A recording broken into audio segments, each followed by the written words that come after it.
We're live. Okay. Let me share the links with the gang, and then we will be good to go. But yes, everybody's on camera right now. You're laughing. I am Yeah. desperately. Yeah. I'm gonna let you know I'm desperately looking forward to the reactions to Marco's camera. It's gonna be fun. I don't know who that Marco guy is. Yeah, Who's that? Me Who's that? neither. Who is that? Who could he possibly be?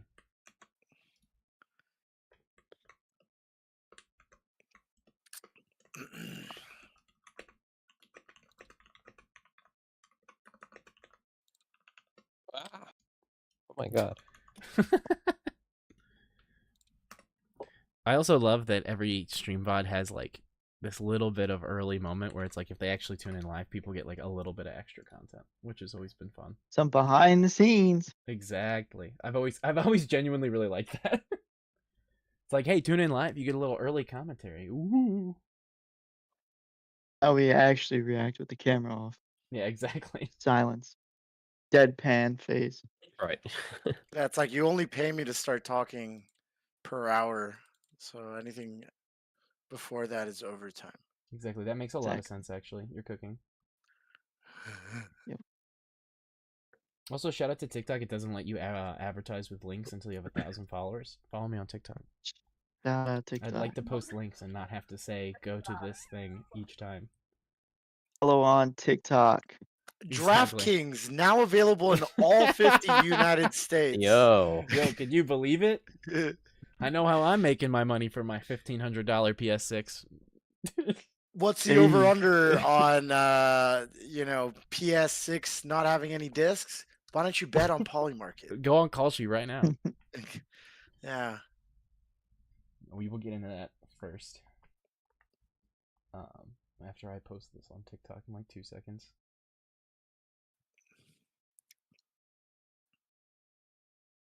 Love having to do. I've gotten really good at this actually. I can do it in sub 5 minutes, which I've always thought was funny. That's a good speedrun category. Exactly.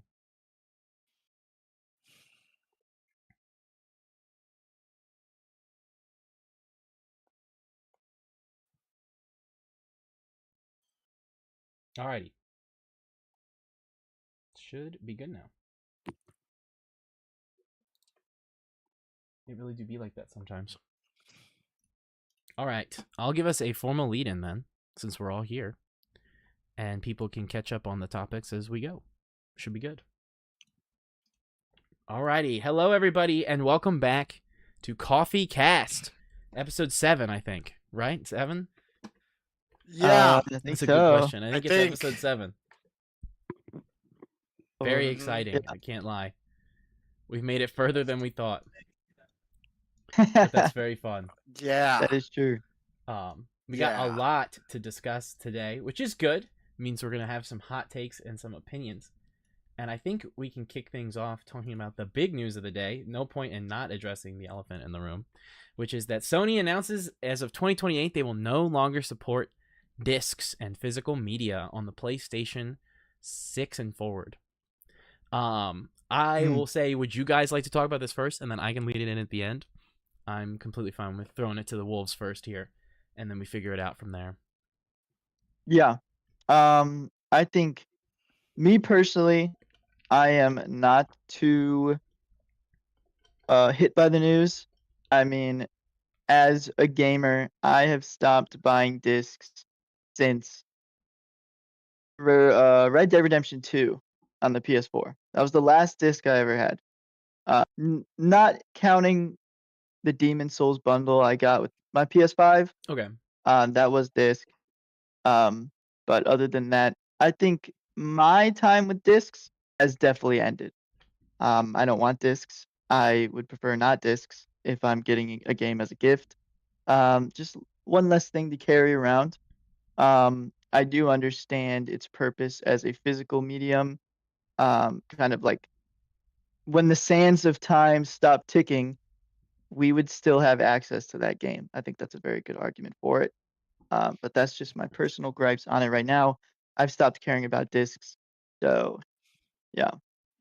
Yeah.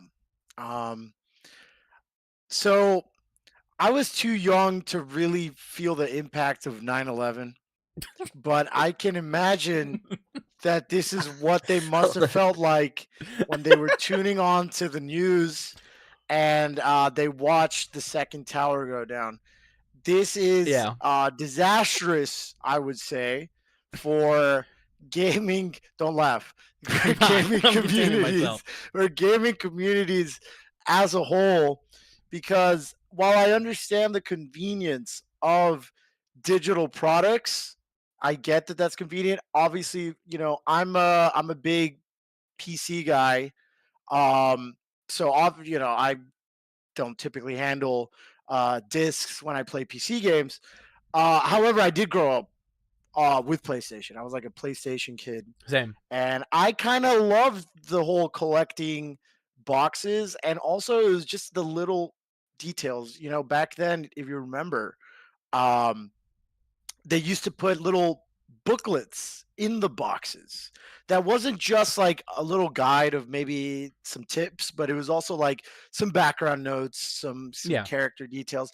Again, it's the little things, right? I think it's the little things that back then, whatever gripes you might have had with gaming at the time, at least it felt like it was an industry with a culture of cultivating and creating Hmm. things. Whereas now I've only seen it, all the business practices now are just about extraction, where it's just how can we make the most amount of money? It doesn't matter what studios we have to sell out and fire everyone for. It doesn't matter how much people don't like this thing. As long as we make a shit ton of money out of it and we cut corners and we save costs, that's all that really matters. And Hmm. whatever the consumer thinks or feels about it is, not the priority whatsoever. So I think that's also a thing. And then I think it's more insidious, whatever they're gonna say about why they're doing this, because there's gonna be backlash. They're gonna have to respond to it. Yeah. I think it's more insidious with the fact that it's gonna be they can very easily just go, well, you just like how they're doing right now. This is a real thing. They're just deleting movies that people have purchased outright. Just deleted them with no refunds or anything like I that. was So going to they will talk about have, that. Yeah. yeah, absolute 500. Over control 500. over For 500. So imagine that you could just buy something and you buy it, you own it, right? At least that's what we assume, and they could just take it away for whatever reason. Or I think even more, probable is going to be they're going to put everything under a subscription. Like, oh, you want to access the game yes. that you bought? It's going to cost you $20 a month, and if you don't pay, you can't even play your game. I think that's what's going to happen. I think that's what they're going to try to do. I agree. I'll hold my tongue. I need to hold my tongue. Hmm. Glenn's Yeah. laughing. He knows I'm going to cook hard. It's just- It's for me personally, like on one hand, it's like I haven't really had bought discs in a long time. I bought my PlayStation 5 is like the digital version, right? When they Mhm. split it apart, I just got the digital one. And I don't even remember the last time I had a computer that had like the disc socket in Mhm. it, the way you used to do it with PC games too. So doesn't affect me, but yeah, I think like Marco was saying, it's more about what this represents and how I feel like, games used to, you'd go to like the GameStop or whatever store you got your games from, and then you would open it up. And yeah, there's the disc, but then there's also like the little booklet, or sometimes they had like little like maps and stuff. And they don't do that anymore. And I think that's what sort of the discs represented that we don't really Mhm. see anymore. I guess nowadays those are now in these collector editions where Yes. you get all those extra stuff, which sometimes don't even have the game itself, which I don't know, whatever. But yeah, a bit disappointing. And yeah, just the general worrying trend of like how much, I mean, all these things, you just have a license to it, right? So Yeah. they could take it away anytime, I guess, or paywall it behind a subscription. So that Absolutely. would suck. And subscription models are really a really good way for them to make money, which is why you see them like Xbox is pushing the Game Pass, which is a good deal, I would say, but also just the trend of having everything go to subscription is also like I don't want to pay for like more subscriptions at this point. Yeah. No, I completely get that. Anything else because I would think my segment's gonna last a minute. Yeah, last thing I was gonna say, let me be devil's advocate here, and let's just say this is really good for shareholders, and we're not thinking about them, and we're not thinking about the board of directors and the I know, right? investors Oh my at gosh. Sony. Let's also think about them. Yeah, And what make about a Spider-Man, bro? My Spider-Man movies. let's acknowledge the investors who put money into this. Okay. I Good was comment. curious Yeah. about Mark, and Willis. Do you remember last time you bought a disc Yes. at all? Okay, Yeah. share. I would love to hear what the last time a disc The was. last time I bought a disc was end of last year. I bought Metaphor when it came out. Bought Metaphor. And I was going to buy RE9 physical on PlayStation, but I decided to stream it. So I ended up doing that instead. Right. But yes, Metaphor was the last time I bought a physical disc. And actually, when I was getting ready for today, I went and checked if I had a physical disc in my PlayStation right now, and I did, and it's still Metaphor. And I wanted to get Expedition physical, but they sold out, unfortunately. But I will say, or actually, let me see. Last time they can comment. Last time they bought a disc. I don't want to cut them off. I mean, You like made an your actual point, yeah. disc, I don't even know. But if you're talking about like the physical thing, it would have been for like Breath of the Wild on the Nintendo Switch, and I had the little That physical. counts. Yeah, that's the physical I'll count that for cartridge. sure. Yeah, But yeah. that's literally the only physical one I bought for the Switch. Everything else I got digital. All the games on that. Yeah. I did go and buy a collection of PlayStation 2 games. So I bought Soul Calibur 3, which is the best game in that series. Battlefront 2, It's a classic. the original one. The original one. There was also the Lego Star Wars: The Complete Saga as well. You got that on disc? I have that on disc because I went to a trading convention, which has a lot of enthusiasts that have this kind of stuff. So I managed to haggle my way into getting that, and so I have that for my PS2. So that was this year. So that was about 3 months ago. It's the last time. I see. Okay.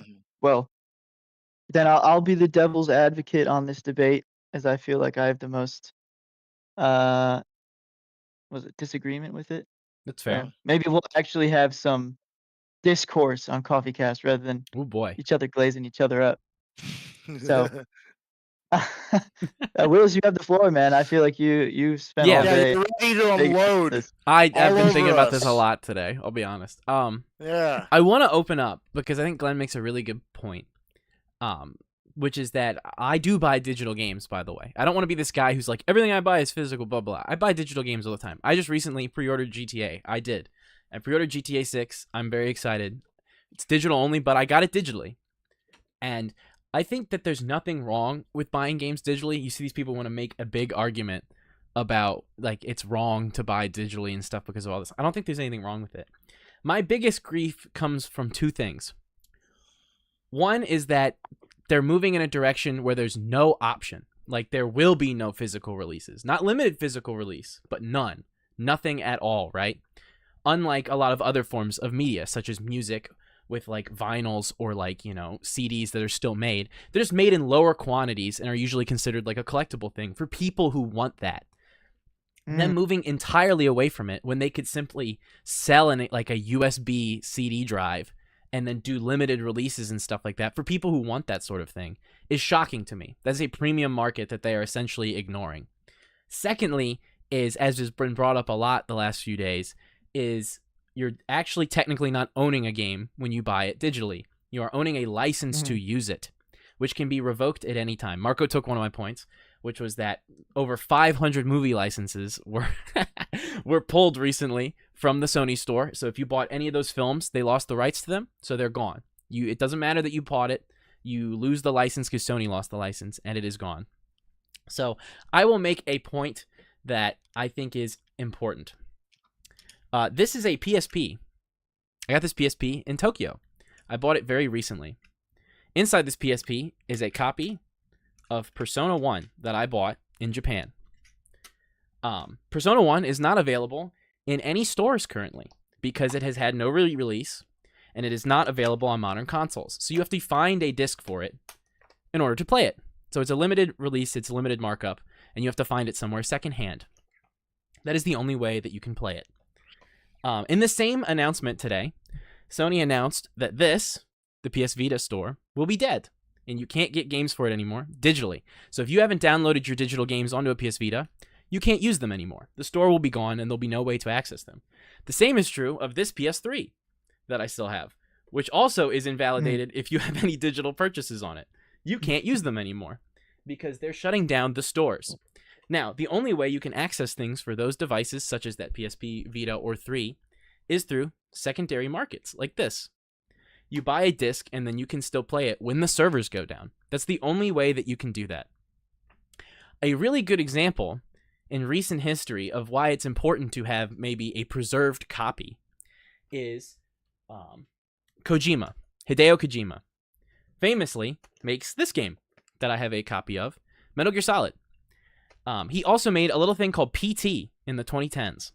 That's right. You may not have heard of PT because Kojima had a falling out with Konami, which he made the Metal Gear franchise with when he was working on PT, because he believed he was overworked, being forced to do a game he did not want to do, and he believed that his studio was being mistreated, so he didn't want to work with them.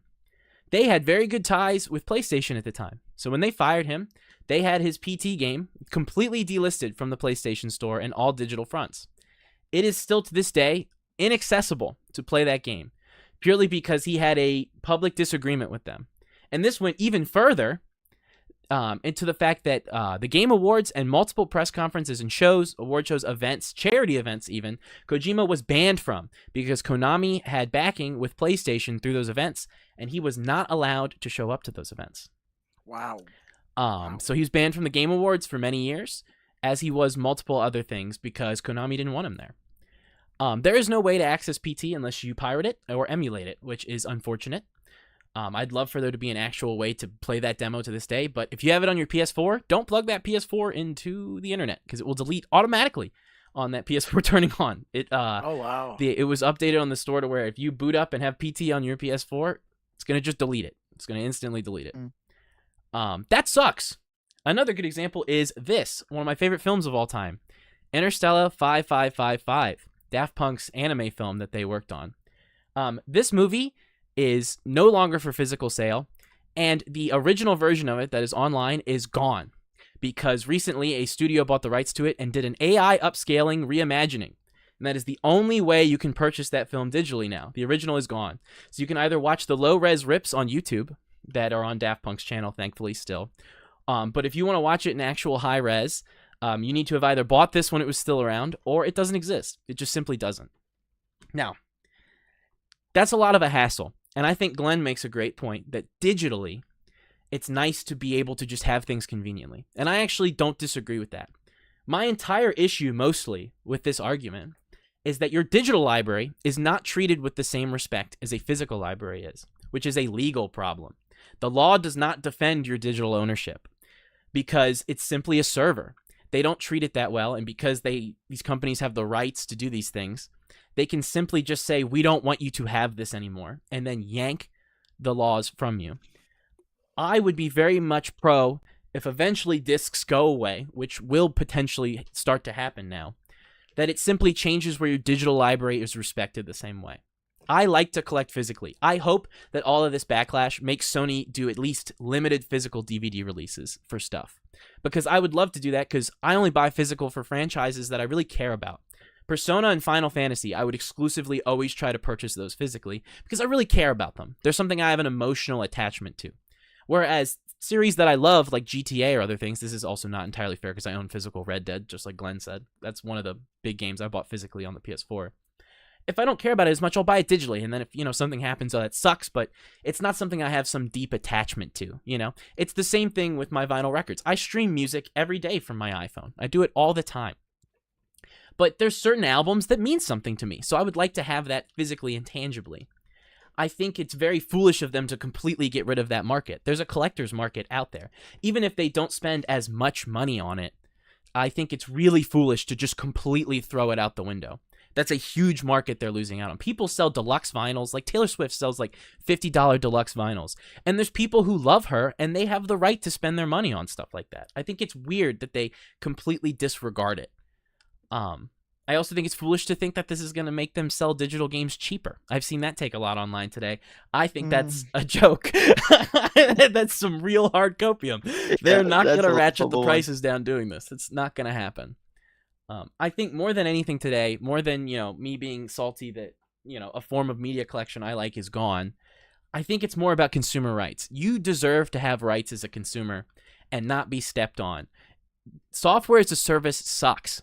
Cars do it now, or you have to pay premiums, like in a Tesla, to use self-driving. You have to pay per month to use the self-driving in a Tesla. A lot of people don't know that.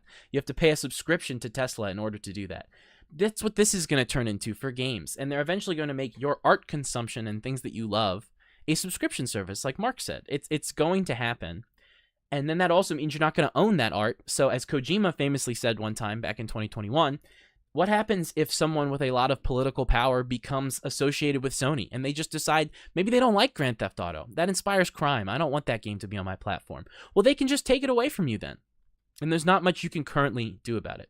So I think more than this is an argument about physical media, as much as I really want that to stay a thing, I think it's more an argument of consumer rights. You have rights as a consumer, and they should not become invalidated just because a corporation decides we're just not going to make discs anymore. The fact that you don't have anything there to protect a digital library the same way you could protect your physical one, I think is a joke. And I think that that's ridiculous. And as much as I would love to say, no, forcibly keep the discs going, that's obviously not the way it's going to go one day. But I think if that starts to happen, then laws need to change. And it's unfortunately a uphill battle, especially considering the U.S. Senate just struck down Stop Killing Games like 2 days ago. Did they really? They struck it down, yeah. What so the fuck, bro? it's going to be tough. But I think, a big moment like this where Sony makes this insane claim and starts doing this out of nowhere, and then also it leaks that Xbox is pretty much doing the same thing. I think that it's more important than ever to realize that, hey, you as a consumer do have power, and you should stand up for the fact that you deserve to own the things you purchased. I think a lot of people have let convenience get in the way of that. And that's also why I canceled my PlayStation Plus subscription today. I did do that. I had the premium tier because I used it to play all the classic games. I got rid of that. So I canceled that today. I encourage you, if you care about this, to cancel it. I'm not going to be a Redditor who's like, oh, you're a bastard if you don't. People have their priorities, and you have gotten your money however you want, and you can spend it however you want, unlike what people on Twitter want to tell you to do. But I do think if this is something you care about, that's a great way to make a point. Go online at PlayStation and tell them, hey, I canceled my subscription. I'm really upset. That is the best way to handle it. And I would like it if PlayStation made it like Steam. Steam is a great example here because Steam, you can play your downloaded games offline. You can back them up onto a hard drive and they will still run because Steam automatically puts your license in with the file on your computer, which PlayStation does not. And as they're moving towards that digital validation system they're putting in place, if you don't connect to the internet within 30 days, they invalidate all your digital licenses. That doesn't happen on Steam. And I would love to see them implement something like that if digital becomes the standard. But they probably won't because they make more money that way. Great example I saw today was God of War Ragnarok at Walmart right now is $20. If you walk into a Walmart, it's $20. Go buy a disc, it's $20. It's still $70 on the PlayStation Store. That's why they're doing this. Wow. They control the market. They control the price. No secondhand market. No need for sales. Everything will get more expensive. So I think that's the unfortunate thing. I'm not against going all digital. I just think as we move to that world, things need to change because there's going to be an ugly transition period if they don't, where a lot of people get fucked over. And I think that sucks. Thank you for coming to my TED Talk. There we go. That was my big point I wanted to make more than anything. That should legally change if we're going to move this direction. Right, and that's like the main thing, and I actually didn't realize you made a really good point with like the like with your PS3, and Mhm. it's not even connected anymore, so then in like let's say in a couple of years with the PS6 or 7 when that's out, and then you can't play like You can't your play them. PS5 games anymore. Yeah.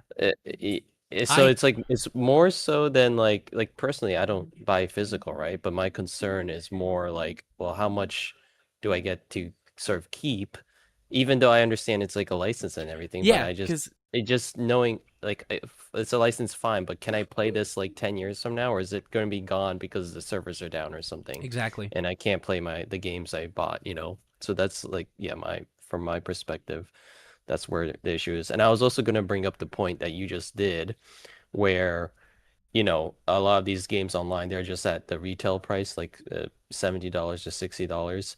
But then you could, if you searched around and you went to like Walmart or Yeah. Amazon, and sometimes you look at the physical disc and it's on sale. Mm-hmm. And without that option, you would just have to, if you want to get a game on sale, you're entirely dependent on like the online stores now, whenever they want to put it on sale, rather than Yeah. when sometimes these retail options have them on sale as well. No, I agree. I think that's a great point. It's like you make a good point too. When a digital console goes offline, under the current laws, you're in current way the systems work, you can't back up your digital games. It like doesn't let you. There's like a built-in thing. You'd have to jailbreak your system, and you'd have to find a way to rip, which is technically against terms of service. So then, if you put that system back online, and it noticed it's jailbroke, they're allowed to brick it. Famously, the Switch 2 is that way right now. If you break Nintendo TOS, they actually have the rights in that contract to just brick your system. They can just simply turn it off because you broke their TOS. And it's the same thing with the PSP. I meant to bring it up a second ago, but like I owned a digital copy of Gran Turismo for this. There's no servers anymore for this, so I can't log into my PlayStation account and download it. I just can't. That copy, because I didn't download it, or if it is downloaded, I'm going to have to go find my old PSP, rip it off of that, and figure out a way to put it on this one. But if you didn't have them downloaded, they're just gone. That's just it. That money you paid is it doesn't mean anything, right? So you as a user should have a way to back it up. They should make it legal where it's like, if Glenn, who doesn't care about physical media but would obviously like to keep his game library, you should be allowed to just put it on a hard drive and it be a digital collection. I don't understand why we legally let them not do that. Like, that's ridiculous. It's ridiculous. It would be the same thing as saying you can't back up your books off your Kindle. What? That makes no sense. It's just the fact that there's a loophole in the law currently, and they're going to wring every nickel and dime out of it that they can. And I think that really sucks. Yeah. I will go so far. Sorry, you go ahead, Glenn. No. I was backing up Willis. I'm like, that is an awful thing to go through, for sure. I mean, I know from PS4 to PS5, everything that we had on the PS4 digitally was moved to the PS5. But which was really nice. When like Willis was saying, it's like now that everything is digital, they hold the ability to just not do that. Yep. And we could wake up one day and all the PS6 games or all the PS5 games aren't playable on the PS6. Completely clean slate like it was from PS3 to PS4. Yep. Which, is pretty bad. Yeah, go ahead, Marco. I was just gonna say, as much as it's the boogeyman of gaming corporations, emulation and pirating have done a better job at preserving media than the very same companies that make these games originally. Yeah. Dolphin Emulator has successfully emulated 100% of every PlayStation 2 game that has ever been made. So while, yes, you're hurting the poor shareholders at Sony, the only way to play some of these games is by going through the method that makes them cry at night. So, frankly, if Sony is ready to say that you don't own this, so we can take it away from you, then great. I don't own this, so I'm not stealing anything if I pirate and I emulate, because I don't own it. You said it yourself. I don't own anything. So then pirating is not theft. It's not. And I'll right. So I'll gladly wave the flag on camera. You can see it in my face. Look, that I'm saying if Sony continues this way, then I applaud, and I will say it's not going to be a surprise if pirating and emulation are going to skyrocket, and they're going to try and crack down on it and whatever. But how about instead of cracking down on it and enforcing punishments for people who have been backed against the wall, don't put them up against that wall in the first place. Don't do these kinds of practices that people hate, and then go, oh, that sucks. Yeah. Let's spend money on a PR campaign to make them not hate us. How about just don't do those practices in the first place? So, yeah, if you were ever on the fence about pirating, if you feel there's some sort of moral quandary about it, nobody that matters is getting affected by pirating. I'm just going to say it. Like, really, if it's an indie dev that's like, hey, I made this game and I'm charging $20 for it. Yeah, that's okay. I think be reasonable. But when it's like a Sony thing and it's like, hey, I could get God of War Ragnarok for $20 at Walmart, or I could buy it digitally off for $70. Just pirate it. You know what? Just fucking pirate it. That's my opinion. These mega corporations do not need any more sympathy He's got the cards mask on. anymore. He's protected. So yeah, just do it. That's okay. That's my final point on this. Like, I mean, obviously, what Willis said is you do the conscientious thing of, first of all, vote with your wallet. Don't cut off if the you don't water like it, supply, yeah. right? Cut off the water supply. Don't fund this anymore, and then proceed with what I said. So yeah, that's it. That's my opinion on it. Yeah, I mean, Yeah, I think the piracy thing is very reasonable. What you said, Marco. I mean, people make this argument is like, oh, if you pirate, you're gonna like get these people like lose their jobs. It's like 2 handfuls of people lost their jobs at Epic Games. Nobody pirated Fortnite. yeah, Let's be real with our like. Right. Come on, Right. it's It not, seems, yeah. that's not the case. Like Yeah. companies are firing because they suck. Piracy is not doing that to these people. no, Absolutely. It seems like, yeah, even when you do support these companies and you go through all the methods to, I love this, I'm going to give them money and I'm going to buy the battle pass and the DLC because I love this and I support this, they get fired anyways because they just, some fucking middle manager who's never touched a video game in their life says, actually, we can improve, our Q3 by firing 250 people. We'll just go do it. So yeah, it's really unfortunate, and it's another preservation media thing, right? Where, like, a good example again, this isn't available on storefronts. I'd love to have bought an English copy of this so I could really play it, but you either go through emulation and figure out how to do that, or you just don't play it because it's ridiculous. You can't access it. I love Atlas. I would love to buy a copy of this to play it on Steam. That would be awesome, but it's not available, right? And that becomes the problem, right? Is the Gabe Newell quote. We've said it so many times on this podcast, right? But piracy is a matter of availability, right? A lot of the time people do that because of convenience, because they can't go through these things. There's no other way to do it. You'd have to get a PSP. You'd have to find a copy. You'd have to go out, and, you can't do it when you can just simply download it, right? But then if it was there available and at a reasonable price with current wages, like all Valve games are for the most part, even new when they come out, right? Then it's easy to access that. And you want to support that company because they make good stuff. It's so much of it is about to get worse. It's about to get worse, unfortunately. I think it's actually a good segue to, because you brought it up briefly, Willis, about the Stop Killing Games movement. Yeah. Because, and just for a reference, that was a movement after Ubisoft shut down one of their games. I think it was Anthem. That was The Crew. Yep, the crew. All right. Yeah. So they shut that down, and then the movement was started shortly after, and then the goal being that the publishers should leave games in a playable state, whether that's offline mode or private servers, when they end sort of the support of the game, and not sort of brick them for the consumer when they just decide to. So then there were 2 things that happened, I think, this week. Willis, what you referred to was that there was a bill in California specifically. Yes. That it it passed the state assembly in May, but then it failed in like a committee in the California committee. Yes, unfortunately. It doesn't mean it's dead, but it just won't be considered in this legislative session. And I think that there's fair, on one hand, it is something that you probably the devil is in the details where it's like, okay, well, if you want to do this, how exactly is this going to look like? Yeah. You probably need to be a bit specific with it. So it's probably going to take time to really iron out those details on what this kind of legislation would look like, along with similar legislation in the EU and France, I believe.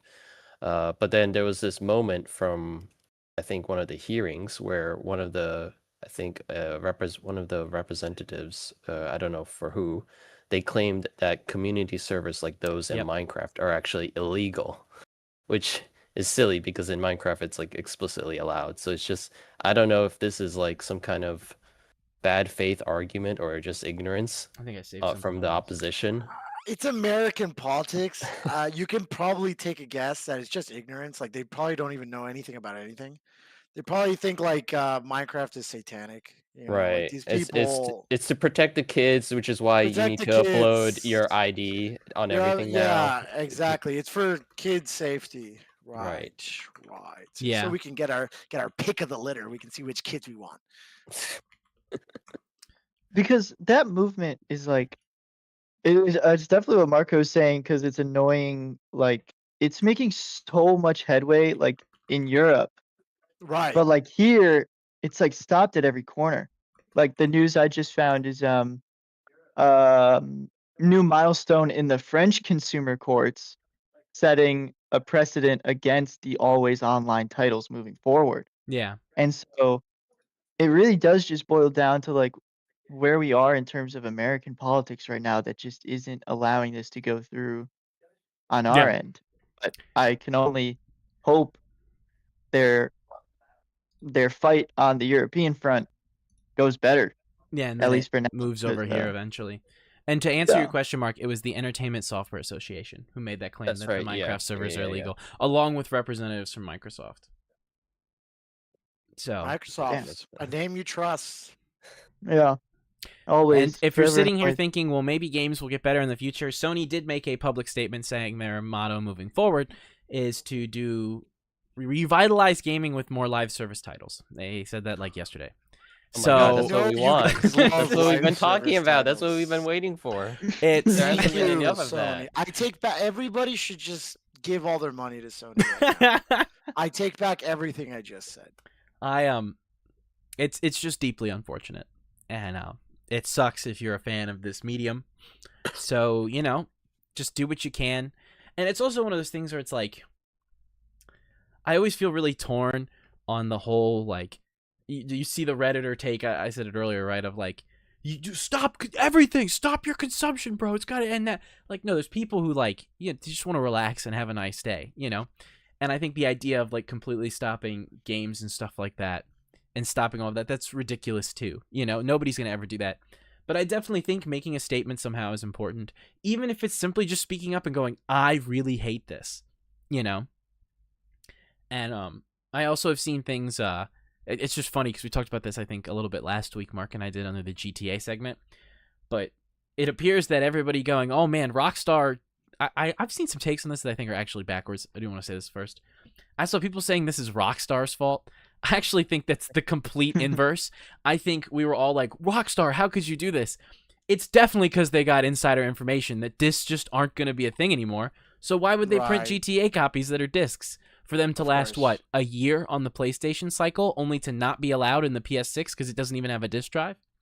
Right. That is clearly why that happened. And it's not the other way around where Rockstar influenced this. I don't think it's that way at all.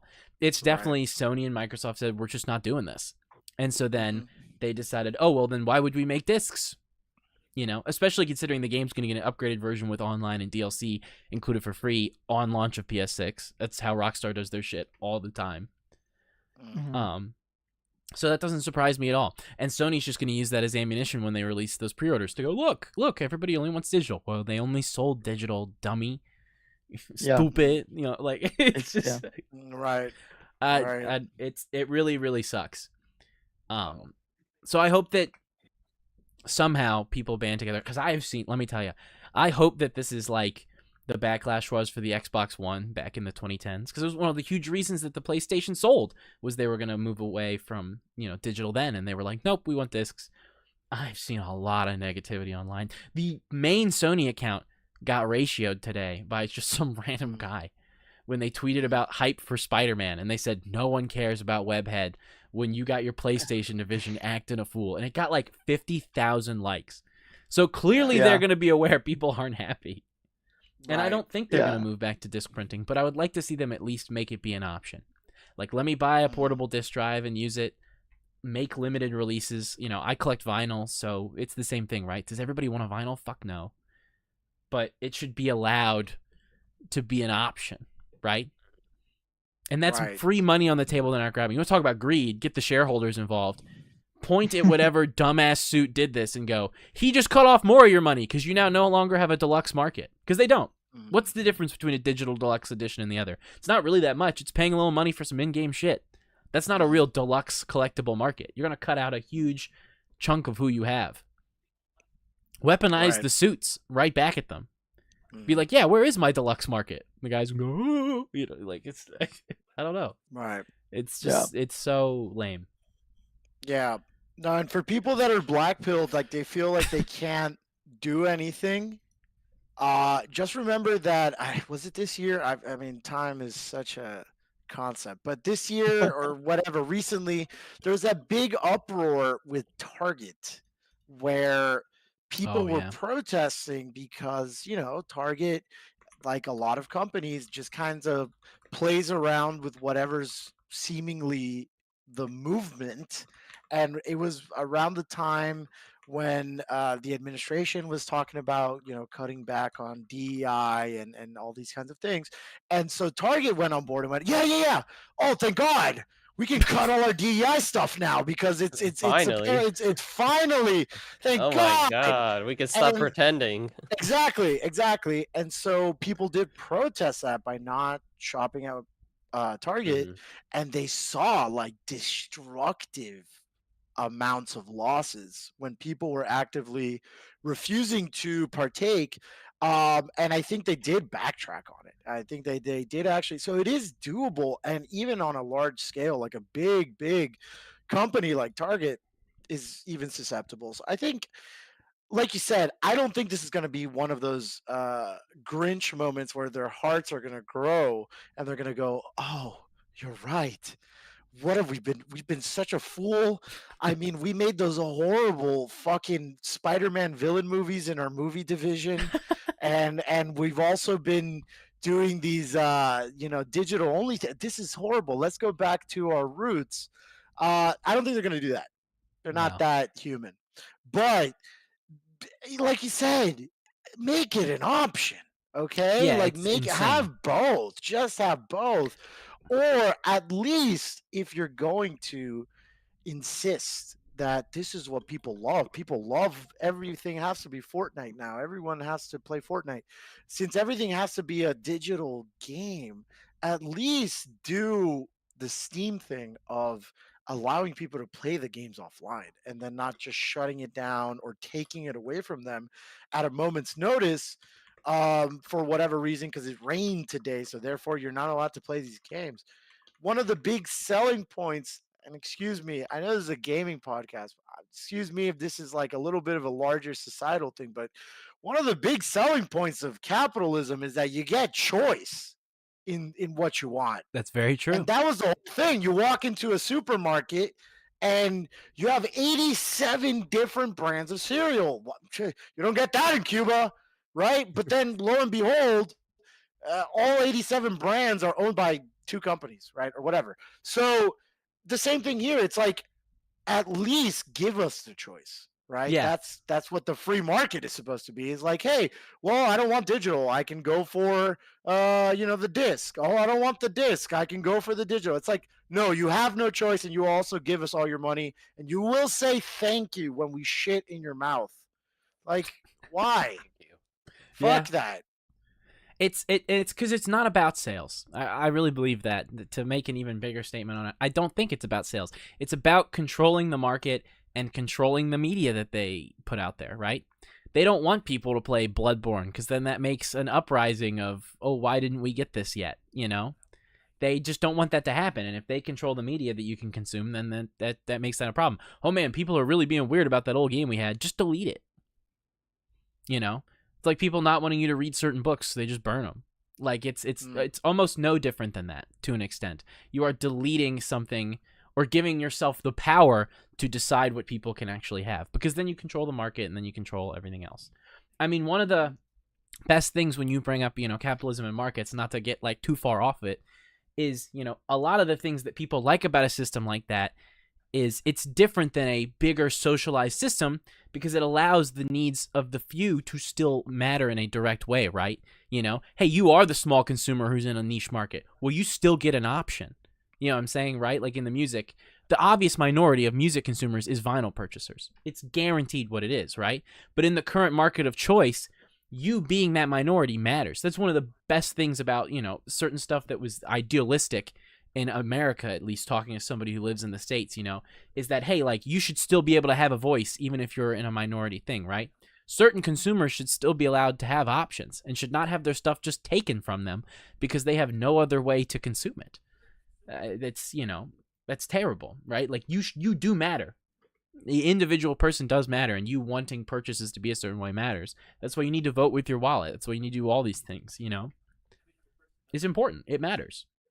You matter to the audience in a very general sense. You matter. We love you. No matter who you are, what you look like, what you believe, anything. You do matter. Except if you're a Sony executive, I do not care for you. Or if you enjoy turn-based games or mobile gaming. And if you like turn-based games, actually, we will never release any more games that are turn-based. Not digital, not disc. You will not play games anymore. That actually, that's not for you. Yeah. Yeah. That is all. But everybody else, we do care about you. Everybody else, yes. Yes. I say that with my literal copy of Persona sitting next to me. Yeah, no turn-based, totally, man. Yeah. No, we kid, obviously. We love everybody. But Marco shakes his head about the executives. I forget I have a camera now, so all these little things I cannot just subtly do without people seeing it. That's the way it goes. Yeah. But I think we can leave it there. I think that was a good section. Unless anybody has something else they want to throw on real quick. I think we made some really great points. Well, this was definitely, I think, an L for PlayStation today. Yes. But at the very least, we have some good news from Xbox that we can dive right into. Mark, would you like to lead this off? We do? Yeah. Hold on. Let me just take a look. All right. With Xbox, third console price increases effective in August. Okay, wait, that's not good. All right, hold on. That wasn't it.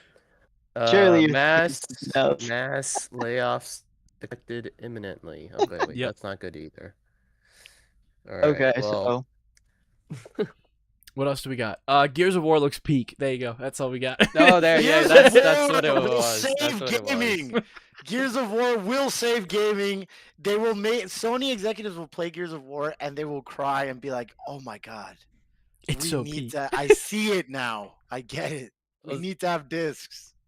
So, like on that latter point, it just makes you think. So, for context, it's all nothing's official yet, but I think a lot of journalists and there's been news buzzing around that a lot of layoffs under sort of that Microsoft Xbox division, the studios they're gonna close, cancel games, which makes you like, here, let me see, some like Ninja Theory was one, Double Fine, which was they premiered Psychonauts, Arcane's under risk too. Arcane, who made Dishonored, so and that makes you wonder, like, what were they doing in the Xbox showcase when they were showing all these games? Yep.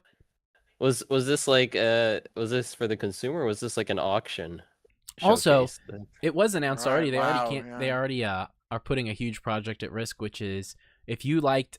Recently, we talked about this. The only reason I jump in with it. It was just announced, I think today, maybe yesterday. Maybe I just saw it today. in the craze of everything that's happening. But IO Interactive, who makes Hitman and James Bond, we're working on a giant fantasy RPG title that would be stealth focused, and that got the brick. I'm pretty sure. It seems like that's been worked on for like a decade at Xbox, and I think they're saying it's getting canceled. They were, or at least I don't think it's formally been canceled, but IO made a statement saying they are not hopeful. Which also risks the future of like James Bond games or Hitman, because they could just get shut down. Right after we talked about how good James Bond was last week. Wow. Yeah, unfortunately. And I'm seeing an article from yesterday about IO Interactive just laying off staff. Yep. After huge sales from a James relationship Bond too. After external partner Project Fantasy come to an end. Yeah, that was it. That was it. Project Fantasy. Yeah, it's a huge disappointment. I mean, we bring it up almost every time we're on the podcast, but like there has been no worse time to be involved in the making of a game. Yeah, it's so rough right now. You really can't perform good enough. You can make Fortnite and lose, make 007 and lose, and like the list goes on. Like, yeah. So, poor guys, man, and girls. It's so sad. Yeah. How it goes, man. I was very much growing up. I wanted to be a video game developer, and then I realized it's a lot of computer science, and I went, oh, okay. And then I saw a Rare documentary about just like the studio and the company and all that. I think they were celebrating their 20th anniversary or something like that, and they talked about how for everybody it's like a lot of the times in the production of a game you can have all the time in the world and it's still never enough time, and there's always crunch time, and there's always just like, oh, I had to sleep in the office, I had to sleep under my desk. It's always bad. And that's also it's to say like the working conditions are probably not fun, but at the same time I bet these people go into it knowing that 100%, and they put up with it, and it just goes to show the resilience of these people and how passionate they are, that they have to put up with these not great schedules or working conditions, and they just want to make a game. And again, I feel like, and I can be unk about this is probably an unk opinion, but like I remember there was a news release at the time, and the headline was like, video games bring in more money than movies do, like as an movies industry. And music combined, actually. Movies and music combined. Yeah, it was something like that. And I had a sinking feeling in my chest because I went, uh-oh, if that means it's going to get the eyes of people who don't look at games as like a media of entertainment, of enjoyment. They're just going to go, how can I make the most amount of money off of this? And that's where we are. Like gaming has been replaced by nerds and dorks that said, I want to make this game. I'm going to be in a studio with 30 other nerds and dorks, and we're going to work on this game, and then we're going to make a game and we're going to release it.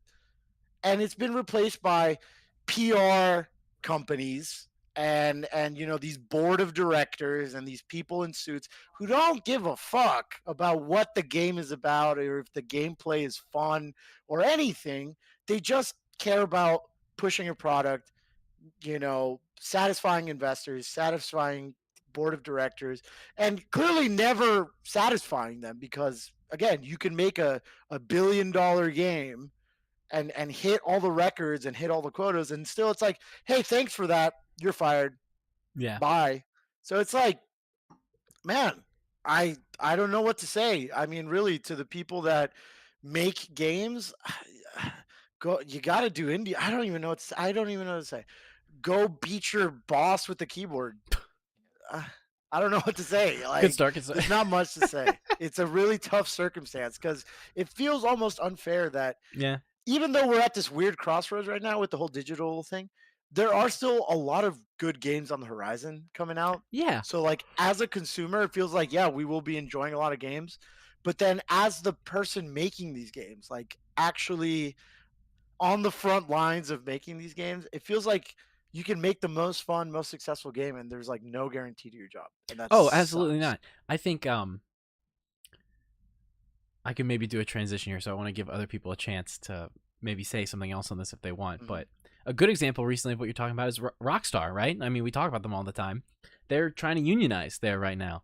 Right. And they say the same things you did: bad work conditions, mistreatment, crunch, all these things, and they're willing to do those, but they also want to, have support to be able to defend themselves if things get too bad, right? I mean, that's important. Yeah. It's go ahead. I was just gonna say it's just weird to me. Like it just doesn't make sense, right? Because so many games have come out that are like excellent.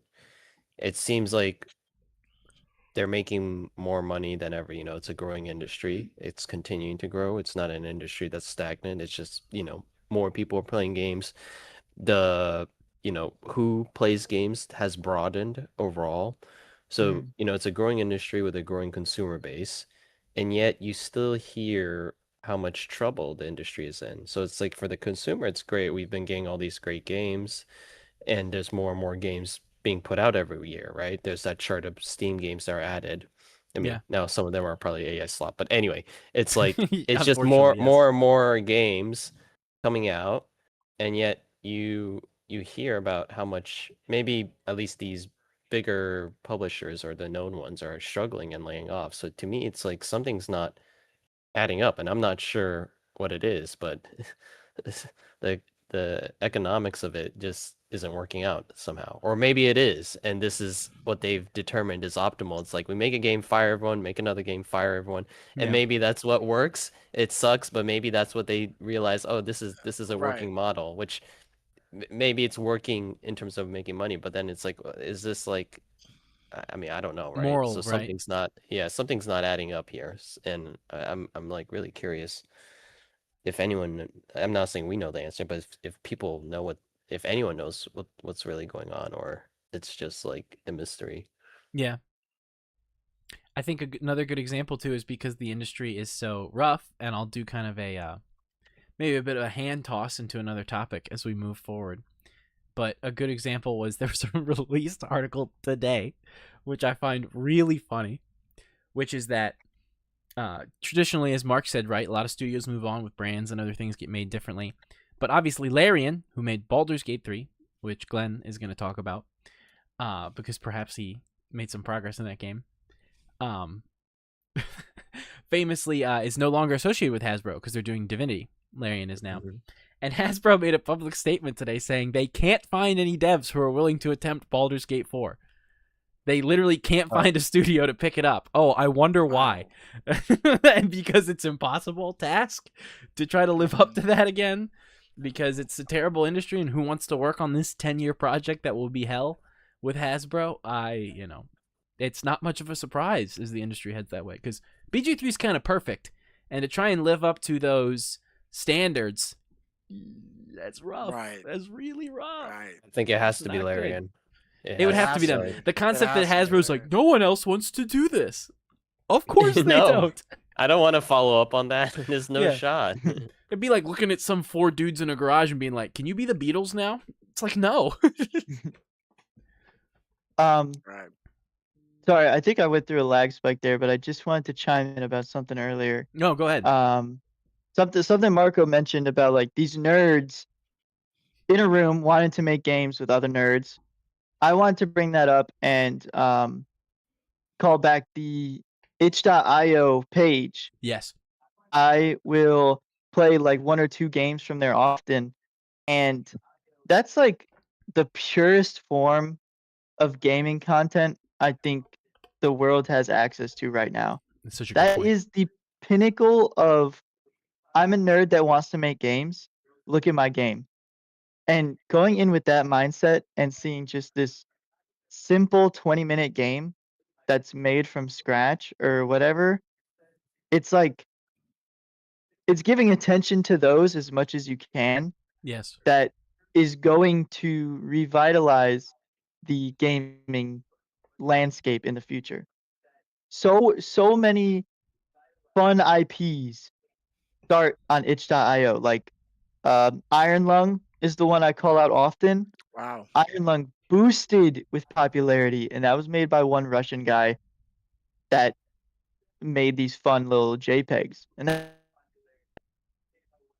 They got him. They got him. Oh, he's back. He's dang back. it, No, you're back. You're back. I'm You're back. probably gonna chime in. But he made scary JPEGs. You go take a picture of the water, and it shows you the JPEG. That's all it is. And then at the end, the JPEG jump scares you. Yeah. A beautiful game that resulted in a like $1 billion movie, made millions, Yeah. stuff like that. Five Nights at Freddy's started on itch.io. Don't even get me started on how much fucking money that makes.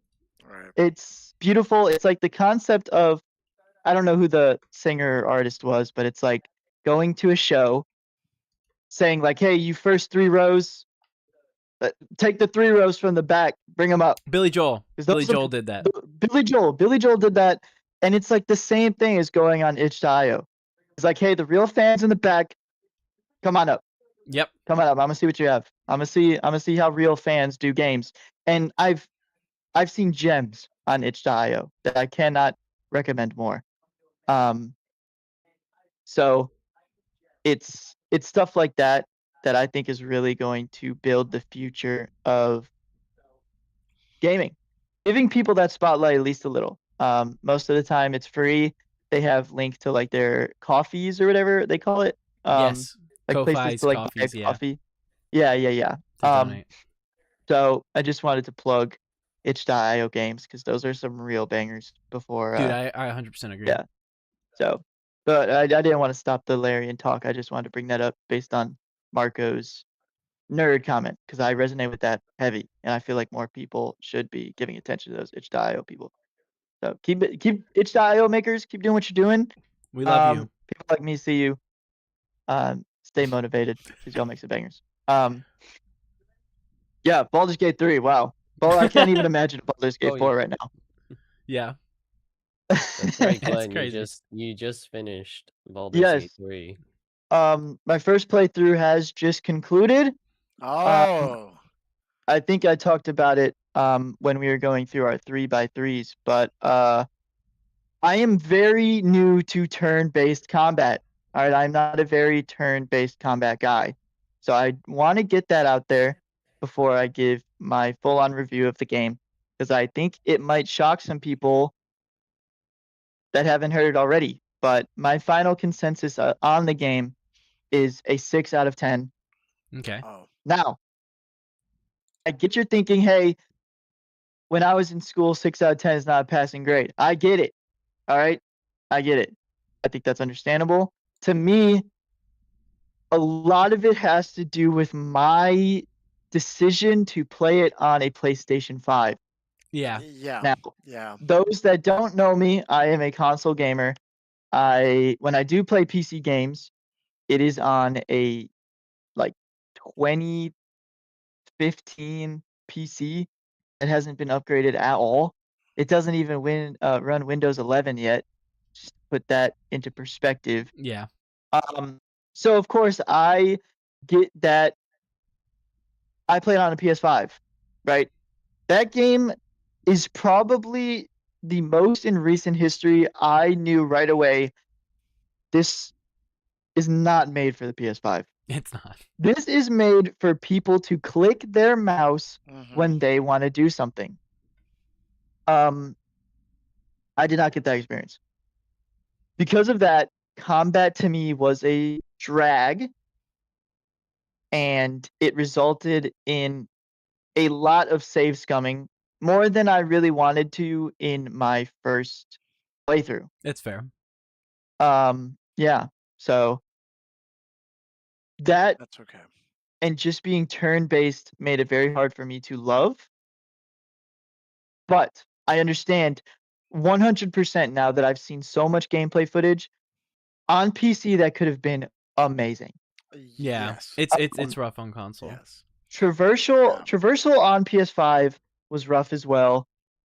Searching an area results in a lot of positioning your character to be looking at the thing you want to open and then only seeing the row of books on the shelf above the chest. Yeah. And so there's that system of holding the X button to create a circle of everything you want to loot in that area, and then scrolling to find the chest that's right in front of you at the bottom. That's Yeah, it's not crazy. great. I've tried playing on a Steam Deck. Same controls on Steam Deck, and it's painful. Yes. Oh my god. So anybody that knows, for example, I gave Gale all of my spell scrolls. I gave him all of them. That results in a 20 long weapon wheel of scrolls. Yes. So rather than clicking on like a 5x20 grid at the bottom of your screen, I was like scrolling through 20 weapon wheels, like individually reading each one to make sure I wasn't gonna cast fucking feather fall on an enemy. But the negatives stop there. I think that is some of the best character design I've seen in a narrative game for quite a while. Each character I've interacted with, I know that's a 1-for-1. Mm-hmm.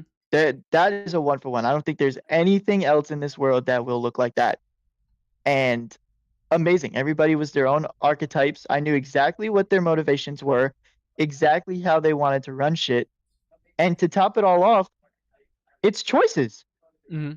It is full of choices that I can make any of those characters what I want them to be. And finding out the different paths you can take with each character, I knew right away this probably has the most replayability out of any game I've seen in so long. Oh yeah. So long. I with all the save scumming I did, just imagining the different game I would play if I didn't save scum. I would have never had like the Night Song released. I would have never I would have never killed Raphael. Just like straight up. Right. I would have never been able to detach myself from the Mind Flare. I would have lost that every time. Yeah. And a beautiful game. And I think the ending brought it up so many points for me. So many that I understood, okay, I can see why this won Game of the Year. Yeah. It would not have been my They got They it. got. They got- choice because Resident Evil 4 Remaster did come out same year, was the contender. Oh, dang it. Okay. It caught you up. It made you It talk would not like. have been my pick. It made you talk like Chipmunk for a second, but all of your opinion made it. Okay. Then it made it. Baldur's Gate 3 is a beautiful game, and it did everything it could to make me sing its graces, and so I do. I think if you already like turn-based games, I cannot recommend it enough. If it's your first ever turn-based game, I would probably say no. I would say Expedition 33 is just a better turn-based experience. I'd probably agree with that, especially just first to get you in the right, just to get you in the right headspace. I think Expedition 33. I played that as like my first turn-based game, and I know for a fact if I did not, Baldur's Gate would have been dropped ages ago. Yeah. So. And that one Beautiful. is definitely more designed for the PlayStation as well. Yes, at least- absolutely. Yeah. It's Absolutely. very like PlayStation controller persona controls, kind of, designed to have like the X and the D-pad and everything, or like the wheels and stuff. Yeah, it works a lot better. Definitely get it on a PC if you have that option. It just looks so much better. Because I ran through so much content once I was done with the game, and seeing the UI of the PC, I was like, wow, this is Game of the Year material for sure. Now this is what I'm saying. I mean, this is a dumb question, but are you not able to hook up like a keyboard and mouse to the PlayStation and do that? That's a realm far beyond my understanding. I've never even considered such a thing. If you can, let us know in the comments. You know what I'm saying? You might be able to. I don't know. That's a good question. Yeah. You used to be able to on the PS4, but I'm not sure if that was a PS5. The reason why I bring that up is because I know for Final Fantasy 14 on the PS5, you can hook up a controller to at least type in the chat box, but I don't know if you can like use keyboard and mouse to play the game, so I'm doing research maybe right you now. can't. It's like you can like hook it up to do some typing features, but maybe you can't really play the So game. it says it's by game. I'm trying to look this up right now. I'm Oh, reading this okay. as I go. Okay. Yeah. Because like, I hope that changes enough though. Because like, if I just had a keyboard and mouse on the Baldur's Gate 3 console UI, that still would have been pretty mid. Yeah. Like maybe traversing would have been easier. Get that 6 up to like a 7.5. But I don't know. Like if I had to still go through the weapon wheel, but now I have to use a mouse to scroll through them. Oh no, like I would say like assuming that with a keyboard and mouse you can do the keyboard and mouse UI. Not Sure, Hopefully. right? Yeah. I think one can hope. Well, Right. Yeah. Glenn, I would love for you to dig a bit deeper because you mentioned about the characters you met and loved. So would love to talk more specifically about your playthrough, which I think is very unique. Yes. Yes, I will We've add heard. very quickly, Yes. one time, really quickly. Glenn is Yes. correct. It has only controller support, and if you did mod like get a adapter, like use adapters to use old controllers or other things for a keyboard and mouse, it would use the weapon wheels just with a mouse. No, okay, never mind. Oh, Don't play it on no, PS5. no. Don't play it on the Don't. PS5. Play it on PC. There are games that Right. support though. It's set on PS5 keyboard and mouse, like FF14, but the developers have to okay. include that as an option. Okay, I I see. Okay. Yeah. So, as Mark was saying, yes, I went into Baldur's Gate with a very specific mindset. I knew about the grand choices you can make in the game. With that prior knowledge, I did not want to go in with the mindset of I'm going to make the choice where everybody likes me. I wanted to deviate from that, of that typical I'm gonna be everybody's friend. Yeah. No. So I was a human that only respected other humans or human passings, Mhm. right? So I was a Baldurian rogue human, right? And so if I interacted with a person that seems human, I was nice to them. If I talked to a person that was not human, I disliked them. Yeah. So for those of you that are aware of the Baldur's Gate Rogues Gallery, I'll call them. I don't know. Like, no, that's a good way to say it. Yeah. There's a lot of non-human characters. So right off the bat, Shadowheart, I was very friendly to, but I'm just gonna call her Lazel. Lazel, yeah. Get Yankee. Yeah. The first girl you see, like the She looks prologue like is a you frog. as her. She literally looks like a frog. Yeah. But if you are mean to her, right, you have the option to, in the lightest term possible, remove her and yeah. have her no longer be an aspect of the story. And so if you keep that mindset for the rest of the characters you meet, if you know the game, you can probably tell the connection of who stayed and who didn't. Yeah. So my group consisted of Will, Gale, and Shadowheart. They're Yeah. very human passing characters. And for the people who are like, where's a Astorian? I'll call him Astorian, Astarian, right? yeah. Astarian. This is gonna. They're gonna love this. I respected humans and human passings, but anybody who wanted to hurt me first, I was going to kill. Yeah. So, spoilers for very early in Baldur's Gate 3. yeah. He tries to attack you or bite you. I don't know. The way I saw it, a vampire tried to bite me. I don't fuck with vampires. All right, that hurts. So I killed him. I was already a rogue. Sleight of hand check. It was real easy. Take him in the heart. Like, I had to roll like higher than a 5 or some shit. Clapped him. Anyway, that brings another good point though of like these fights that definitely had more context with the respective person alive. is still doable. Yeah. Like I experienced like the Githyanki stronghold without Mhm. Lazel. Yeah, you can And totally so do I it. went that as a human without having Lazel like speak for me as a Githyanki, just being like, hey, I'm gonna do this, this, this, and this. I went in there as a human doing that. And so if those of you that know about the Vampire Quest line, I still ended it in a way that was, if you didn't have you guys just told me his name. Asterion. Asterion. Yeah, Yeah. Asterion. Sorry, I barely met the guy, right? Yeah. Yeah. No, that's fair. So yeah, it was beautiful to see these stories wrapped up just in a way that my character experienced them. Like the final vampire fight, you literally pull up and he's like, "Oh, I believe you met Asterion." If you never met him, the two dialogue options are, "I never met him," or "I met him for a bit and he was a dick and I killed him," or the little attack button. It's always an option. Start swinging. So yeah, beautiful game, and I think that is amazing. Like if it locked that fight away from me, I would have been like, I probably shouldn't have done that on my first playthrough, but it didn't.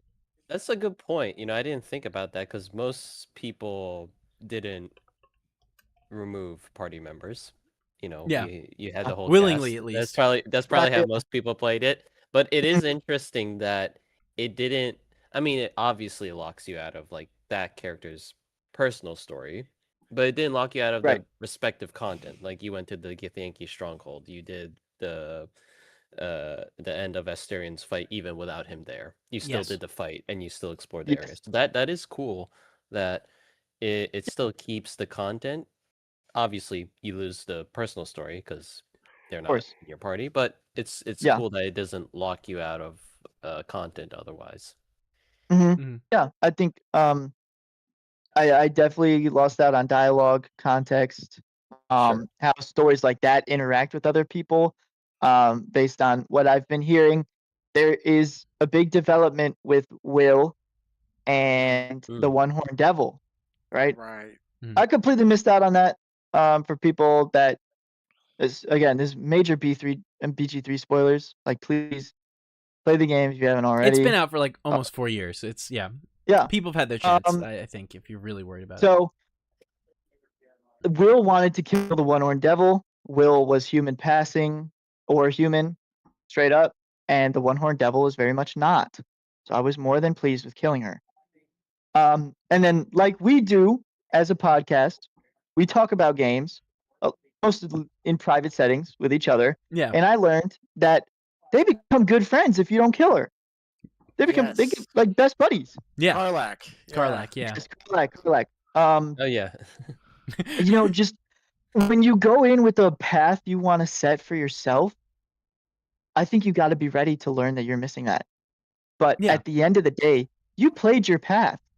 It's no different than a more evolved Until Dawn game. Yes. Rather than, hey, how many people did you survive? How many people survived? It's like, hey, what path did you end up with? Yep. Oh, your will never went to hell? That's crazy. Mine did. Yeah. Or your gale never blew up? That's crazy. Mine did. And like stuff like that. Like it's so evolved from this create a path genre that we're seeing that I was blown away. Oh yeah. Because I played the pick a path games. I was a little bit disappointed with Dispatch, but that's a conversation for another day. Yeah. That was beautiful. Like that ending felt like my ending. I felt so happy that at the end of the day, maybe, just maybe, I'm the only one that saw that specific one. Yeah, exactly. It's such a good feeling. And BG3 is alone, truly alone, in the way that game works. Like there's so many unique little. I think it's like 148 different endings or something like that are all super unique based upon like some of them are small changes, obviously, but like it's really awesome that it feels one of a kind. That game is one of a kind. Like just imagining. Oh, sorry, Mark. You can go. No, I was just going to quickly say, as much as I dog you on removing half of the party, the Nintendo party, yeah, I think you played the game, like, you played Baldur's Gate 3, and you got your story out of it. And I think that's what makes it such a good game. It's not that you Mhm. missed out on Mhm. stuff. No, you played your version of the game. And, like, Exactly. I played my version of the game, other people played their version of the game. And it's like, even if you kept all the party members, my version where I kept the party members is going to drastically differ from some, like, if when Marco played it or when Willis played it, because even with the party members, there's so many choices you can make. And Absolutely. a choice is also to keep, like, people like Asterion tried to bite you. Yeah, no, get out. You're out, Yeah. and that's a Yeah, choice. it's valid. That's a choice. And there's nothing wrong with that. And that's a path you took, and you got your version of the game. There's no, like, right, or there's no good. That's the thing with this game. There's no quote unquote good ending. There is an ending where you made a specific choice, Yep. and others where you didn't make that choice. And that's it. Mm. It's not a good or bad ending. It's different endings and different paths you could have taken. And you beat the game, and that was your game. And that's what I think is so cool about that game is then when you talk about it, it's like, oh my god, I didn't know there was that in the game, or I completely missed that, or I didn't even know That's that could true. happen. Yeah. Yeah, there Right. there were so many instances of just Mark and I talking, where Mark reacted like, "Wait, that happens? That's crazy." Yeah. Um, 'Cause, like, similarly to not respecting non-humans, I was very anti-Mind Flayer, Yeah. right? And a lot of people go into the game seeing the bonuses that the Mind Flayer can give you and being like, "That's kick ass," just like free skills, like, give me that shit. I did not. I stayed on my path of not liking the non-humans and wanting the illithid out of my head. Yeah. Everything else I saw as a means to an end to get that illithid out of my head. Yeah.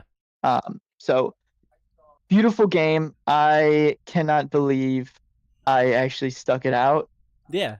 and I'm I think so happy you did. everybody, yeah, I think everybody that's listening that might be in the middle of a playthrough, do it. Um, Benjamin Colgrove, I know you've been jumping on that game once or twice, stopping. Tough it out, man. Tough it out. I'm looking at you, Benjamin. Love that shout out. Play it. Play it. I know you'll like it. You recommended it to me first, dog, and you gotta catch up now. And big things happen in that game, dog. Yeah. You gotta play it. And I think one of the cool So things too is it extends to not just your like BG3 does a really neat thing where, and it's because it's on the D&D system, right? But it extends past just story choices as well. Like I guarantee you and I's Shadowheart were not built the same way. I had her as a yes. necro cleric, so she could do necromancy Mm. spells along with healing, and I made her more of a Yeah. warrior. Whereas then I, since I was a ranged class, would have more of a healing role so that I could be an arcane archer and kind of stay back Mm. and then heal everybody and keep them alive. And that's it's more than just a story decision you make in that game. You can build those classes or yourself any way you want, even if it's really Absolutely. dumb. I had a friend of mine who his entire build was he was super strong and he used like shrink spells so he could pick people up and just throw them to their death in like every fight. And that's hilarious. And you Yes. can absolutely do that. You absolutely can. I found out yesterday that your jump distance is tied to your strength. Yes. Right. Yeah. Fucking news to me, bro. Are you kidding me? So That's yeah. how speedrunners and beat these- the game. I don't know if you've watched a It is. speedrun, but yeah, I darn sure did. Yeah. the speedruns No, are really funny. They're good, dude. They're good. And Yeah. I can easily see how game like that is like on the top of like Mina's games that she loves. Oh, yeah. Mina, the guest that was here last week, loves Baldur's Gate. And so I can easily see how a game like that gets on people's top tier list. So very pleased. Yeah. Yeah, it's true. Like a lot of people advertise games and they use it, they throw this term around a lot of it's an RPG, a role-playing game. But I think Baldur's Gate 3 is like one of the ultimate Mhm. examples of a true role-playing game of Yeah. I can play this, I can play it however I want, I can be whatever character I want. I can choose Mhm. I could choose to have companions, I could have certain companions, I could have no companions, and I can still play the game. You can do this as a solo run, and obviously it takes a lot from Dungeons and Dragons. It's basically Dungeons and Dragons, the video game. And in Yeah. Dungeons and Dragons, you essentially can do whatever you want, but sometimes it's hard to translate that into a video game, and Yes. especially into a narrative as good as Baldur's Gate 3 has. Mhm. Because I've had situations where I've been part of campaigns with Call of Cthulhu or with Dungeons and Dragons where yeah, everybody's kind of doing what they want, but it's at the cost of the story, right? Whereas like, or if you have somebody that's like really into the story, you have a DM that's really into the story, Yeah. you get railroaded into something where you're like, okay, I'm not even playing the game anymore. Like I have to, but this is the perfect amount of, yeah, you're not totally locking yourself out of content. You're just experiencing it differently. Mhm. Whereas, if you're missing a certain companion for a key moment, it's not like, oh, you can't do that. You don't have access to. It's just, hey, you don't have that scene where that companion would have been. Yeah. However, I have good news for you. All of that content you missed is behind Baldur's Gate 3 Ultimate Edition. For $90, you will have access to all the cutscenes that you missed in the regular game. Oh my god, I gotta buy that right now. So you better buy it right now. Yeah. Supplies are limited. The digital copies. Oh, that's No so disc. Yeah. funny. Yeah. Yeah. No, I'm Personally, glad you enjoyed it. as an avowed enthusiast of RPG games, I gotta say Baldur's Gate 3 is definitely one of the best out there. I see what you did there. I see what you did there. I know that I'm not What in do you the guys room tell with me? you, but I'm next to your speech window, so I'm gonna like turn to you. This is really funny because on the stream it's the other way. Yeah, I'm just Oh, kidding. to the left? It's to the left, yeah. There you go. Yeah, there's the clip. Yeah, There's the clip. okay. Clip will Is it- chat. well, I gotta, Dude, shout out Avowed. what? Mark? We're all looking at Mark. I'm What'd like, you say? Oh wait. What did you say? Wasian? This guy. yikes. Wait, Yeah. yeah, no, beautiful game. Mhm. I loved it, and I And- think it's good. I think the thing that excites me too is, I mean, I know Larian's gone through some controversies with like the AI art stuff and everything recently, but they talked many times about the fact that they felt limited making BG3, that they felt that Crazy. the D&D rule set and the things Hasbro put on them limited their creativity. So Wow. I am insanely pumped for Divinity. Right. Like insanely pumped. Like them with the wheels off, training wheels off, like letting it ride. Dude, that could be phenomenal. Like Mhm. generational game, Mm. which will hopefully have a physical release. Yeah, Agreed. hopefully. Yeah. But I'll make a little bit of a transition here, unless you want to say anything about BG3 yet. Anything else anybody wants to say? Well, I think you got it. Yeah. speaking of threes, I played another third game in a series, which is I finished GTA 3, which was a pain in the Hey. ass What did to you find think of old it? hardware and get that all up and running and everything. But yeah. finished GTA 3. Man, that game has aged amazing and not at the exact same time. Right. Like, there is parts of that game that I am incredibly impressed with, and there's parts of that game that are ass, dude. Like, horribly, horribly bad. Right. I'll get it out of the way. I think the game's really good. I'd give it like an 8 out of 10. I'm sure at the time when it came out, it was a 10 out of 10. The story's decent. I've been playing a little bit of Vice City now, and I can say that its story's significantly better already in Vice City because it's a real story.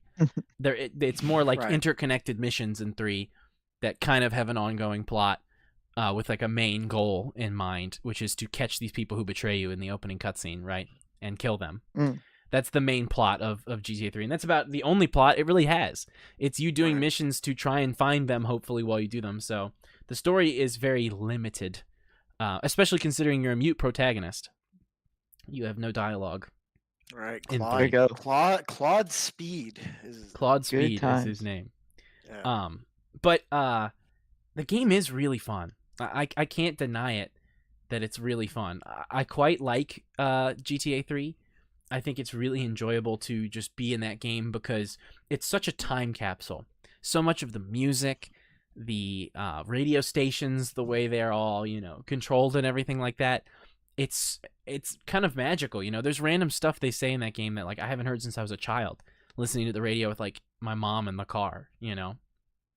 It's really special for that, and it's definitely a classic. I think anybody who tells you it's better than an 8 out of 10 has nostalgia talking, though. That game is hard as fuck. It is. You want to talk about save scumming? I save scummed so much, like just literally like turning the game off and on so that my mission fail wouldn't happen, like over and over again, to like get it to reset a checkpoint instead of completely resetting me. Because when you die in that game, you lose all your weapons. You got to go and rebuy all of them from the store, and then run the whole mission again. And GG wants to comment. And some of those missions are hard, man. Like some of the cars die in like, I don't know, like a second of getting bullet fire on them. I mean, Mark watched me the other day completing a mission where you're just like, you have to like run from a group of suicide bombers who are coming from all sides. I must have reset that mission 100 times. Like, wow, it's so hard and challenging. I know they fixed that, I think, at a lot of the like remasters or whatever, but I was much more a fan of going back and trying to play the originals however I could than actually running through the legacy versions. I wanted that original experience to kind of talk about it, which video coming soon on the YouTube channel, by the way, where I'm talking about that game and its impact, which will be very fun. But it was really good. I won't deny it. It was quite good, but it has definitely aged since 2001, which it's kind of crazy that game came out in 2001, by the way. 2001. Like, it looks better than some other PlayStation games do at the time, definitely. Mm-hmm. But That's another funny random thing, by the way. Sorry. No, you're I just good. really want to jump in. That's another one of those things of Rockstar actually removed the original versions Yep. of those games, and you have to, if you want to play them digitally, back to what we were talking about, you can only play the broken ass shitty, not done by Rockstar, by the way, like outsourced remakes. Yeah, outsourced remakes. They're like a mobile app developer. Apparently they're better now. I was doing a little research for my videos. Apparently they've been patched, but there's still a lot of problems. Right, but just go. I was gonna say I played GTA 3, but how I played it was when it was on like the iPhone, like a really old iPhone 2, and that's how I played it back in like high school. I played it on my phone. Wow, that's impressive. As God intended. Yeah. Right. That was always was a vision intended. for Rockstar. All right. Yeah, I mean, if you Yeah. didn't have a PS2, like I have a PS2, I know Marco, you're talking about you have a PS2. If you didn't have one, what do? You got to go like emulate and stuff like that, right? Like what would you Right. do? It's hard. It's really tough. And it also, I think a huge part of GTA is the music. Like the radio stations matter a lot, the energy, the vibes. Absolutely. It's kind of part of the Absolutely. experience, and a lot of that is lost in patches when they lose licensing rights. So, it makes playing that original version all that more sweet. Mhm. Like I actually, a really great example would be, I have my old copy of Vice City that my dad had that I took from him that I can run in the PS2. That was pretty awesome. I can't believe he still has that copy after like 20 years. That was pretty wild. But I boot up Vice City, and the opening song you get when you jump in the car for the first mission, like opening cutscene ends, get in the car, drive, is Billie Jean by Michael Jackson. Wow. And I was like, Oh. there is no way a future version of this game has this. There's no way. Right, They never kept that right. music license. No way at all. Like, it's just... Mhm. And that's part of the magic, I think, of those old games. They took a time period, whether it was the 90s with San Andreas, 80s with Vice City, or like the current era at the time in 2000 for 3. And GTA games really encapsulate an era. That's what I hope also 6 can do really well, is capture the current era of culture and style and everything.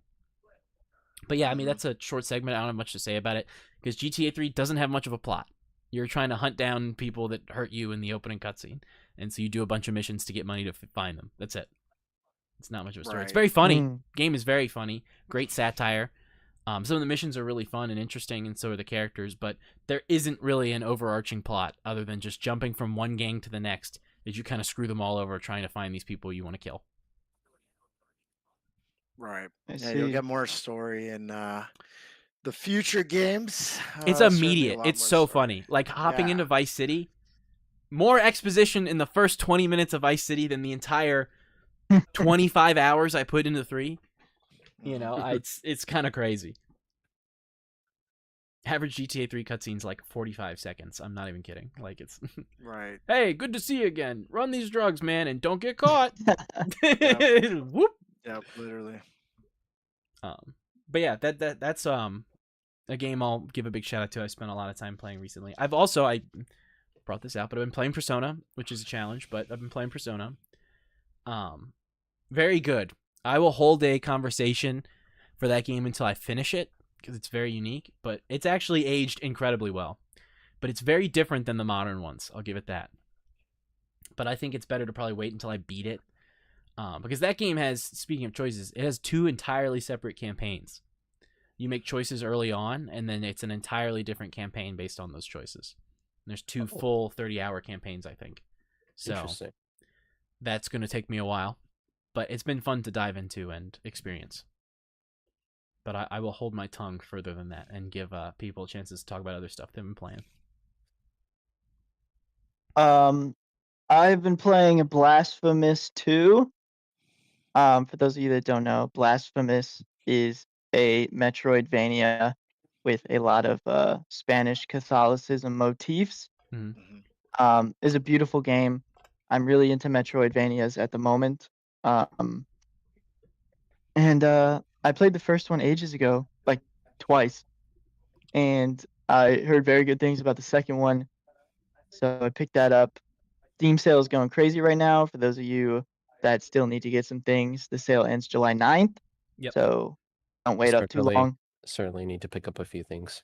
Yeah, definitely Mark needs to grab a lot, I'm sure. A lot Right. of good ones that won't fall on his backlog ever. He'll play it the second he buys it. So good things are coming out there. But yeah, no, Blasphemous 2 is really well done.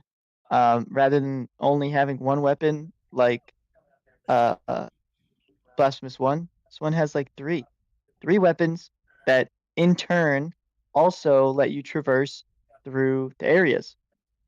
You know, the mace opens doors that the rapier can't open. So I thought that was really awesome, being able to switch on the fly and open doors. Beautiful game. I'll definitely talk more once I finish that one as well. But yeah, Blasphemous 2. Nice. Mark. The 1,000-yard Oh, stare. games we've been playing. Yeah, what- I've been working hard on my backlog by not playing Okay. those games and just been doing my usual FF14 raids and going back to old games like Monster Hunter Wilds. Been playing that a bit. Yeah. Game I have 500 hours in and That's a game. has beaten. And Mecha Chameleon that we've Yes. been playing That's a little bit. Fun Yes. one. Fun. I You've did all want to been I talk on about that this. think one.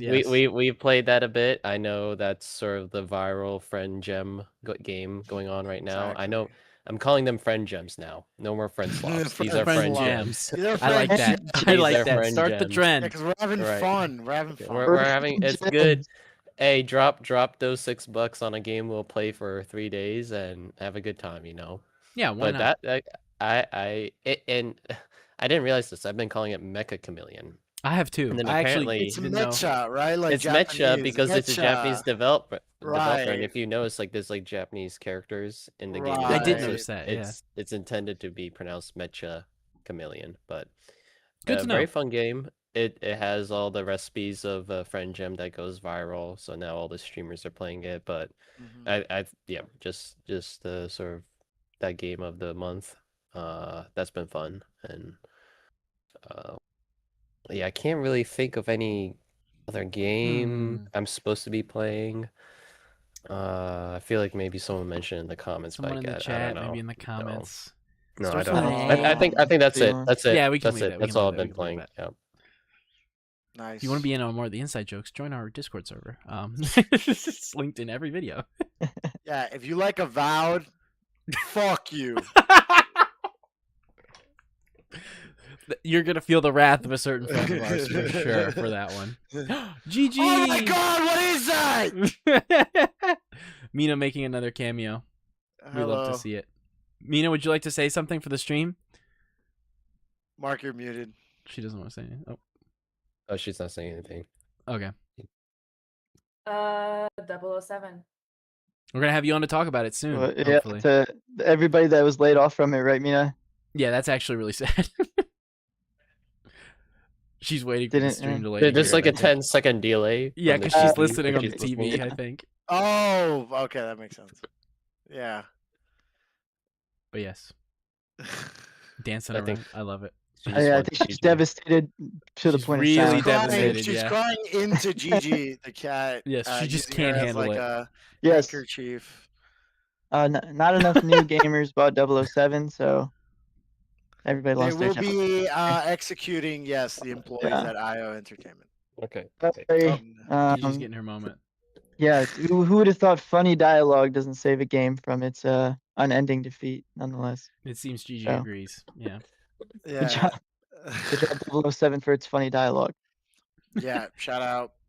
Well, just goes to show you, to all the employees that got fired at IO, go woke, go broke. Oh, Sorry. I know, That right? was- Sorry. That was Yeah. definitely the problem with that game, bro. Yeah, That it was not definitely the good. problem. James Bond has gone woke, and this is what's happened. Yeah, for real. Is what's happened. Yeah, I actually did buy James Bond myself. I have to play it still, and I bought Ooh. Lego Batman. Oh, I've heard as nothing but well, good things about that. So I think that one looks fun. You got to jump That on and looks talk like- about that. that looks like a lot of fun. So I hope it does well, and then all the employees get fired as well. That's how So- you know it did well. That's when how they you know fire it That is did her. how well you know a when they game did well fire these you. days, unfortunately. This shit was And- gas. Let's Yeah, cut when- 60 people still on the team. Yeah, so that's I'm still waiting to play on that. I'm not gonna let that fall to the wayside. Yeah. I have been playing. I've rekindled my passion for Skyrim, Hell yeah. and so I've been playing Skyrim, and I have fallen into the spiral of modding Skyrim, which takes longer than playing the game fair. itself, where you're downloading mods and then something breaks, and then you got to figure out how to fix it, and then it breaks something else, and then you end up spending more time doing that than playing it. But I am actually playing the game a lot more. I don't know how to say it. I'm paying more attention to the story because, to be honest, I didn't pay that much attention to it when I initially played it in 2011. I was Yeah. just kind of like goofing off and running around, and I ended up beating the story, but I didn't really do as much as I could have. And then with mods nowadays, it's obviously you can totally change the experience however you want. So Yeah. I am doing a completely fresh playthrough and really just like listening to the characters and doing all the little side stories and side quests and stuff like that. So I'm having a lot of fun with it. However, in the last 48 hours, I accidentally tried updating a bunch of mods all at once. And also, this game, a lot of the mods don't have support anymore because it's an old game. I was in the habit of like App Store, just like, oh, I'm gonna update all my apps. I was like, oh, all these mods can be updated. I'll do that. And when I realized, it started breaking all these dependencies because it was like they maybe older mods relied on these mods and now they're broken too. So I had to delete everything. And I will now start Skyrim all over again. From scratch, and I've learned my lesson. So It happens. What kind of mods are you like using in this playthrough? Like, is it like major ones or like more like UI tweaks and such? Cosmetic, yeah. yeah, Okay. This guy. yeah. It's physics tweaks. Okay. Okay. All right. Yep. I think I know where that's going. We're gonna leave that one there. Yeah, For alright, for that's for just- the story, right? Of course, To yeah. really for get the into story, the It's for story. I realism, also love for realism. the more realistic swinging animation mod. That one's really good. Yeah. I like that. That's a good Yeah, one. That's a good one. yeah. More veiny That's my girth favorite. mod. Huh? Yeah. Say again. The girth cons- of swinging arm. Oh, of course. Yeah, Or- yeah, Oh, yeah. yeah, You yeah. know, the Yeah. arm looks like The better muscles. animated. Yeah, Yeah. the muscles. Yeah. Yeah. Really funny to lead in with. I'm really enjoying the story this time. To then go into that. I'm telling you, I'm all grown up. I'm reloaded. I'm uncut. Director's cut extended edition. This is how Todd Howard meant this game to be played For with real. full nudity involved. So I On guard. expect that for Elder Scrolls 6 when it comes out in 32 years. Yeah, for Soon. real. So Soon it's TM. right around the corner. That's so funny. Also, speaking of, I forgot this as well. Replaying a game that you haven't played for a while. I completely forgot about this. I started a new Red Dead Redemption 2 save file. Nice. I'm up at Mhm. 2 hours into the game. That's But good. I booted it up and I was like, yeah, this is actually still one of like the best games ever. Oh yeah, Like immediately it from the start. definitely is. And it's also funny because part of the reason I wanted to play it was a lot of the GTA 6 news that was coming out about it being 30 FPS. Kill me in the comments. I played Tears of the Kingdom on the Switch, which ran at like 25 FPS. I think as long as a frame rate is stable and consistent, that is what matters more than the actual frame rate you're getting. Red Dead is 30 FPS, definitely. You can feel it. Yeah. But that Yeah. game, as Rockstar designs a lot of their games, and I imagine GTA will be the same, it's a very slow-moving game. Animations are slow, reactions are slow to things, so you don't really notice it as much as you would something that's like faster, like a Nier game or Kingdom Hearts or something, or like even like a Souls game, like Demon Souls, right? Where you have to have these quick time reaction inputs. There's not a lot of that in Red Dead Almost never. or in GTA at all. So I don't think you'll notice as much. And it runs incredibly stably at 30, which I think matters more than anything. I experienced no lag or frame dips playing it. It sucks unless you play on PC. It's on console still locked at 30 no matter what, even on PS5. That really sucks that there's no update or upgraded version. But there is one for Red Dead 1, which is weird. I don't know why 2 doesn't have one, but Red Dead 1 does. That's really odd to me. Actually, But yeah, I mean, that game's great. I can't comment much because it's been a long time, and I definitely did not appreciate the story. I mean, it's a great story, but I definitely didn't appreciate that game as much when I played it in college. I was playing it in bursts. I had not the ending, thankfully, but I had good chunks of the plot spoiled for me. I had never played Red Dead 1 at the time, so my friend convinced me because it was a prequel to pick it up. And It was. I definitely had chunks of it spoiled that caused me to not enjoy it as much the first time. But coming back to it, I think with more mature eyes now than me being 17 when it came out. Initially, not to date myself, but I'm pretty sure. No, I was probably 18 at the time. Playing it on the PS4 during college in like really weird increments of 5 hours to 1 minute to whenever I could fit it in between classes. Actually trying to like let that story wash over you is very different. And I've been enjoying it a lot, but again, 2 or 3 hours in, I'm immediately enjoying it again, but it's been a while. That game is gorgeous, by the way. For a game that came out almost 10 years ago, it looks phenomenal. Jesus, Oh, yeah. 10 years ago.